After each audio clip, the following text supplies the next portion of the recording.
आज हम एक ऐसी कहानी सुनेंगे जिसमें एक यहूदी और एक चरवाहे के बीच दिलचस्प बातचीत होती है। यह कहानी न सिर्फ सोचने पर मजबूर करती है, बल्कि हमें यह भी सिखाती है कभी कभी साधारण लोग भी बड़ी समझदारी दिखा सकते हैं। चलिए जानते हैं कि आखिर हुआ क्या था जब एक यहूदी मुसलमानों की बस्ती से गुजरा और उसकी मुलाकात एक चरवाहे से हुई। यहूदी के मन में एक चालाकी भरी योजना आई। उसने सोचा कि क्यों न मुसलमानों के दिलों में उनके धर्म को लेकर शक पैदा किया जाए और उन्हें उनके उल्मा से भी बदगुमान किया जाए। इस सोच के साथ वह बस्ती में दाखिल होने से पहले ही एक चरवाहे से मिला।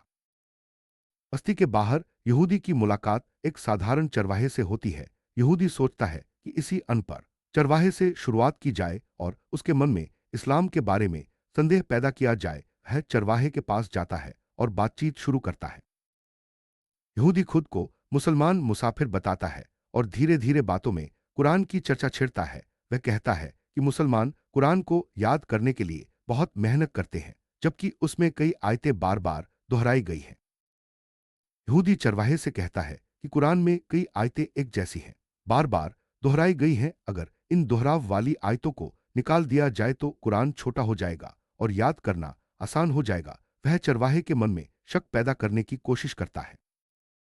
चरवाहा यहूदी की सारी बातें बड़े ध्यान से सुनता है, लेकिन बीच में कोई प्रतिक्रिया नहीं देता। वह शांत रहता है और यहूदी को अपनी बात पूरी करने देता है। यहूदी को लगता है कि उसकी बातों का असर हो रहा है। जब यहूदी अपनी बात पूरी कर लेता है तो चरवाहा मुस्कुराकर कहता है कि तुम्हारा ख्याल तो बहुत अच्छा है। यहूदी को लगता है कि चरवाहा उसकी बातों में आ गया है और वह मन ही मन खुश हो जाता है। चरवाहा अचानक यहूदी से एक सवाल पूछता है। वह कहता है कि क्या तुम सच में चाहते हो कि कुरान में जो दोहराव है उसे निकाल देना चाहिए? यहूदी तुरंत जवाब देता है कि हाँ, यही मेरा ख्याल है। चरवाहा अपनी बात को आगे बढ़ाते हुए कहता है कि तुम्हारे शरीर में भी तो कई अंग दो दो हैं, जैसे दो हाथ, दो पैर, दो आंखें। अगर दोहराव बेकार है तो क्यों न तुम्हारे शरीर के भी दोहराव वाले अंग हटा दिए जाए। चरवाहा कहता है कि अगर दो हाथों में से एक काट दिया जाए, दो पैरों में से एक रख लिया जाए, तो क्या तुम्हारा काम चलेगा? इसी तरह दो आंखों, दो कानों और दो गुर्दों की भी क्या जरूरत है? वह यहूदी को उसी की बातों में उलझा देता है।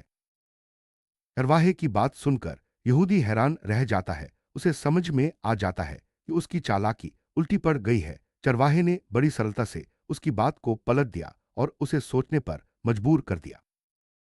यहूदी को अपनी गलती का एहसास होता है और वह शर्मिंदा होकर वहां से उठ खड़ा होता है। उसकी चालाकी नाकाम हो जाती है और चरवाहे की समझदारी जीत जाती है।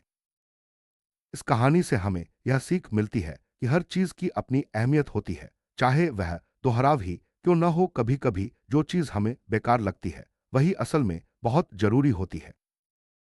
कई बार साधारण लोग भी बड़ी बड़ी बातें समझ सकते हैं और सही तर्क दे सकते हैं। चरवाहा भले ही अनपढ़ था, लेकिन उसकी सोच गहरी थी। उसने यहूदी की चालाकी को बड़ी आसानी से समझ लिया। इस कहानी का निष्कर्ष यही है कि हमें किसी भी चीज को बिना समझे कमतर नहीं आंकना चाहिए। हर बात, हर चीज, हर इंसान की अपनी जगह और अहमियत होती है और कभी कभी जवाब बहुत साधारण लेकिन असरदार हो सकते हैं।